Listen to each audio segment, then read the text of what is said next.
पंतप्रधान नरेंद्र मोदी 2 दिवसांच्या नेपाळ दौऱ्यावर रवाना होतील।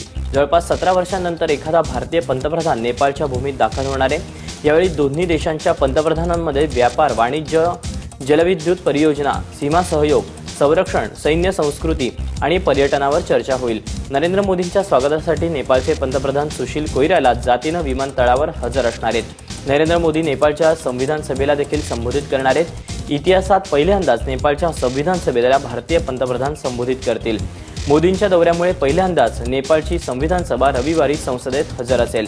नरेंद्र मोदींच्या भाषणाचं लाईव्ह प्रसारण संपूर्ण नेपाळमध्ये केलं जाणार आहे। दौऱ्यावर असताना पशुपतीनाथ मंदिरात मोदींचं 108 ब्राह्मण विद्यार्थी मंत्रोच्चारानं स्वागत करतील। यावेळी मोदी पशुपतीनाथची पूजा आणि अभिषेकही करणार आहेत।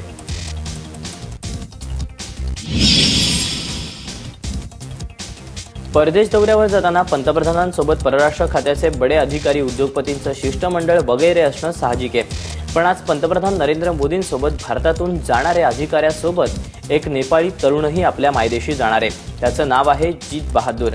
जवळजवळ 16 वर्षांपूर्वी 10 वर्षाचा जीत बहादूर नेपाळमधून भारतात आला आणि रस्ता भरकटून गोरखपूरऐवजी अहमदाबादमध्ये आला। कुण्या एका महिलेनं त्याची मोदींची ओळख करून दिली आणि मोदींनी त्याला आपलंसं केलं, त्याला शिकवलं, खेळाचं प्रशिक्षण दिलं। आता मोदी पंतप्रधान झालेत। नेपाळच्या दौऱ्यावर जाताना आज पंतप्रधान नरेंद्र मोदींसोबत जीत बहादूरही जाणार आहे। मोदींनी त्याच्या आईवडिलांचा शोध घेतलाय। आज नेपाळ दौऱ्यावर ते आपल्या या धर्मपुत्राला त्याच्या खऱ्या-खुऱ्या आईवडिलांकडे सोपवतील। मैं बहुत छोटा था करीब, तो तब से मैं बड़े भाई से मिला हूँ। बड़े भाई ने मेरे लिए बहुत कुछ किया है। बड़े भाई ने करीब मुझे पढ़ाई के लिए बहुत अच्छी जगह पे रखे, जो अच्छी फैसिलिटी थी वहाँ पे। तो करीब मैं 5वीं से लेकर के 12वीं तक पढ़ा, तो उसमें बड़े भाई ने मेरे लिए बहुत ख्याल रखा है।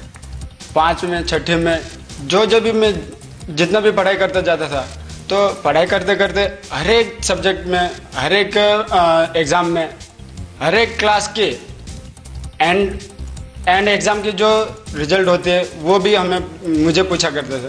तो एंड एग्ज़ाम की तो हाँ बड़े भाई पूछेंगे ही, लेकिन उससे भी बेहतर कि वो बड़े भाई मेरे लिए जब भी मेरा वीकली एग्ज़ाम होता था, तो वीकली एग्ज़ाम का भी मेरा रिजल्ट वो पूछते थे मेरे से कि हाँ वीकली रिजल्ट आया है तो क्या आया है। तो उन्होंने मेरे लिए बहुत कुछ किया।